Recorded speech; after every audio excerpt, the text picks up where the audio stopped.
सद्गुरु, आपकी राय में मानसिक परेशानियों का बुनियादी कारण क्या है? आप देखेंगे जैसे जैसे समाज ज्यादा से ज्यादा अमीर होते जाते हैं, वो बुरे से बुरा खाना खाने लगते हैं। बोध का स्तर समय के साथ कम होता चला जाएगा। सिस्टम को साफ कर दीजिए, आंत को साफ कर दीजिए, अचानक आपको थोड़ा संतुलित लगता है। मेरा यकीन कीजिए, आपकी उम्र बढ़ने की प्रक्रिया लगभग आगे नहीं बढ़ेगी।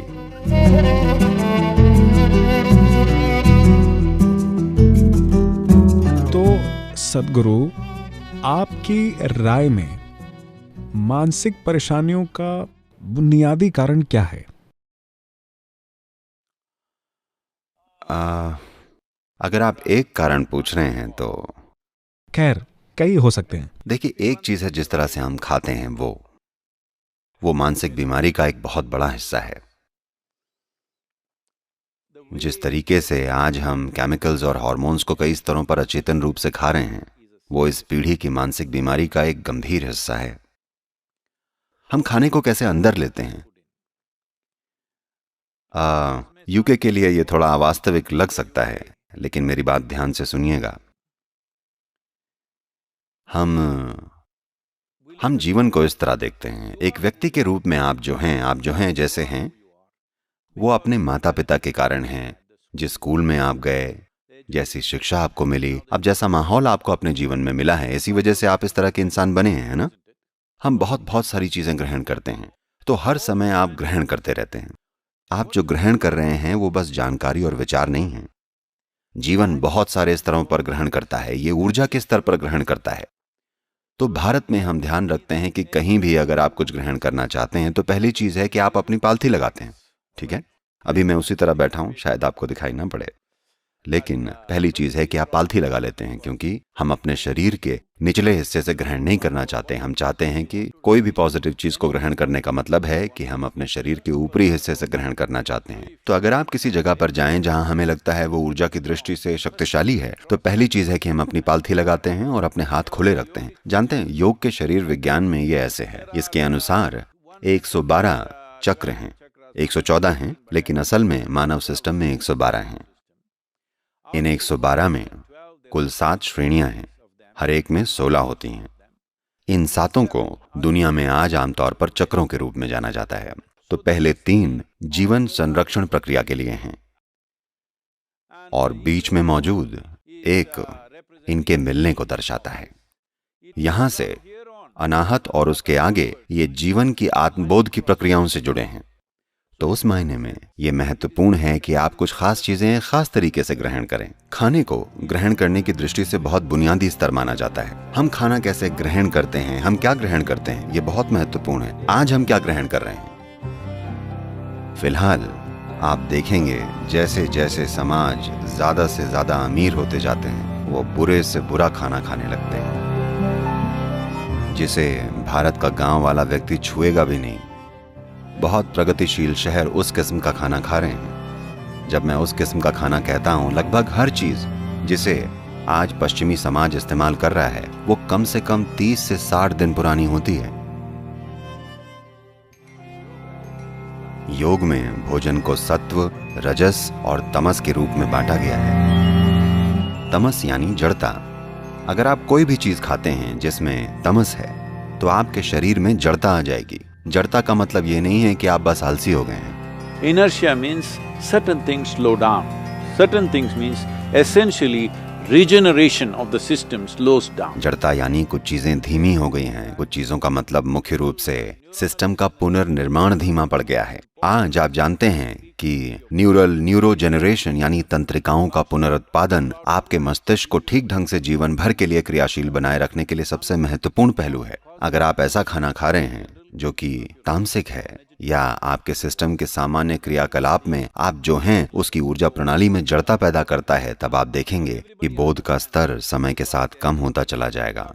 क्योंकि हर कोई इस बात को समझता है, इसीलिए वो कोका कोला या कॉफी या अल्कोहल या किसी और चीज के कई कई कप पी रहे हैं, क्योंकि वो जानते हैं कि उन्हें उसे संतुलित करने की जरूरत है। तो इस तरह का संतुलन अपने सिस्टम को संतुलित करने का बहुत अनाड़ी तरीका है। यानी आप पहले गलत चीजें डाल रहे हैं और फिर सही चीजों से आप उसे ठीक करने की कोशिश कर रहे हैं। दुनिया में सबसे ज्यादा एंटासिड, दुनिया के लगभग 60% एंटासिड अमेरिका में बिकते हैं, जो धरती पर सबसे अमीर आबादी है। इसका मतलब हुआ कि उनके पास पोषण के लिए चुनने के लिए कितना कुछ है। वो सबसे बढ़िया खाना खा सकते हैं, लेकिन नहीं, वो सबसे बुरा खाना खाएंगे, क्योंकि व्यापारिक ताकतें तय करेंगी कि आपको क्या खाना है। अब आप जागरूक रहते हुए वो नहीं खा सकते जो आप खाना चाहते हैं। योग संस्कृति में अगर आपने कोई चीज पकाई है तो अधिकतम समय जिसके अंदर आप उसे खा सकते हैं 1.5 घंटा है, 90 मिनट। उससे पहले आपको उसे खा लेना होता है। उसके बाद हम उस भोजन को नहीं छूते, क्योंकि उसमें तमस जमा होने लगता है, जड़ता होनी शुरू हो जाएगी। अगर आप प्रयोग करना चाहें तो आजमा कर देख सकते हैं। कोई चीज लीजिए, 1 हफ्ते तक कोई बहुत ताजी चीज खाइए और फिर कोई ऐसी चीज खाइए जो प्रोसेस्ड हो या 1-2 महीने से रखी हो, उसे खाइए।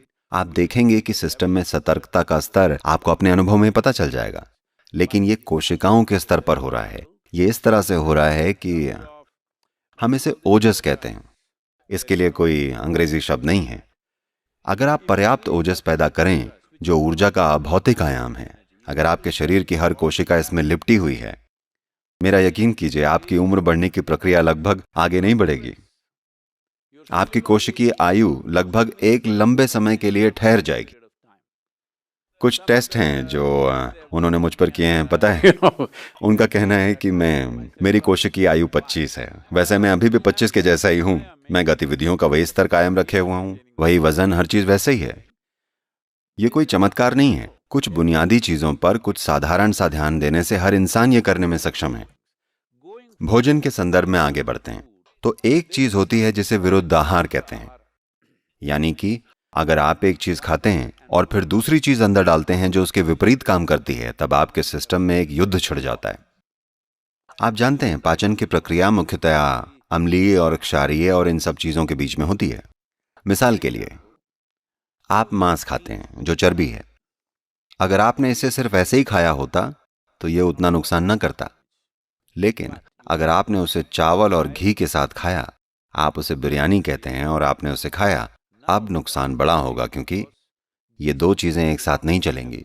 इसीलिए कोई मांसाहारी भोजन और दूध के उत्पाद को कभी साथ में नहीं खाया जाता था, क्योंकि जिस पल आप उन्हें मिलाते हैं ये एक दूसरे के खिलाफ काम करेंगे और आप खुद के अंदर एक लड़ाई पैदा कर लेंगे। योग संस्कृति में भोजन को आपके पेट की थैली में 2.5 घंटे से ज्यादा नहीं रहना चाहिए। 2.5 घंटे के अंदर इसे आगे बढ़ जाना चाहिए, या आपको पेट खाली महसूस होना चाहिए। भूख नहीं लगेगी, बस पेट खाली रहेगा, और वो अच्छा है। हम अपने पेट को हमेशा खाली रखना चाहते हैं, क्योंकि खाली पेट में हर चीज बढ़िया काम करती है। और आंत का स्वास्थ्य एक ऐसी चीज है जिसको आज पूरी तरह से नजरअंदाज कर दिया गया है। आप अपनी आंत को साफ नहीं रखते तो अपने मन को संतुलित अवस्था में रखना बहुत मुश्किल है। तो आयुर्वेद और सिद्ध में पहली चीज, अगर आप कुछ भी कहते हैं, आपको रात में नींद नहीं आती, आपको किसी चीज से परेशानी है, हल्का किसी किस्म की मनोवैज्ञानिक समस्या है, तो पहली चीज है सफाई। सिस्टम को साफ कर दीजिए, आंत को साफ कर दीजिए। अचानक आप थोड़ा संतुलित महसूस करते हैं। So in the yoga center, the day starts with a small marble-sized ball of neem and turmeric. तो योग केंद्र में दिन शुरू होता है छोटी सी कंचे जितनी नीम और हल्दी की गोली से। इसके आपके सिस्टम पर क्या असर हैं, उसके कई पहलू हैं। एक तत्काल चीज जो ये करेगा वो ये कि ये आपकी आहार नली को साफ रखेगा। जब हम साफ कहते हैं तो यही वो इलाका है जहां आपके अंदर सबसे ज्यादा दूसरे जीव मौजूद होते हैं। तो इस आहार नली के अंदर बहुत प्रकार के सूक्ष्म जीवी मौजूद होते हैं। उनमें से कई हमारे लिए अनुकूल बन गए हैं। हम उनके कारण ही जिंदा हैं, उनके कारण ही हम भोजन को पचा पाते हैं। शरीर में अलग अलग तरह के कार्य उनके कारण होते हैं, लेकिन फिर भी कई हैं जो हमारे लिए नुकसानदेह हैं। नीम का अनोखापन ऐसा है, खासकर जब उसे हल्दी के साथ लिया जाता है। अगर ये 2 चीजें एक साथ अंदर जाएं, तो मुख्य रूप से वो चीजें जो शरीर के लिए जरूरी नहीं हैं, वो चीजें जो शरीर को नुकसान पहुंचा सकती हैं, किसी भी किस्म का परजीवी जीवन जो वहां है, वो सब चीजें निकल जाती हैं। ये संपूर्ण समाधान नहीं है, लेकिन ये शरीर के अंदर सुधार के लिए बुनियादी आवश्यक वातावरण बनाएंगे, जिससे कि या तो दवाओं से या जरूरी अभ्यासों से आप सुधार ला सकते हैं। कैसे हम कोई व्यक्ति जो अभी तकलीफ में है उसके लिए इसे कैसे किया जाए? उसके लिए एक करुणामय दृष्टिकोण की जरूरत है, न कि एक मानक दृष्टिकोण की, मेरा तरीका या तुम्हारा तरीका। इसे संभालने का ये बहुत बेवकूफ़ी का तरीका है कि इसे इसी तरीके से किया जा सकता है, क्योंकि इंसान वैसे नहीं है। गलत की बजाय सबसे सही, यानी गलत की बजाय ज्यादा सही क्या हो सकता है, इसकी एक समझदार कार्यवाही ही है जो आप कर सकते हैं। मुझे नहीं लगता कि लोगों की मानसिक स्थिति के बारे में किसी को भी पूर्ण अधिकार है।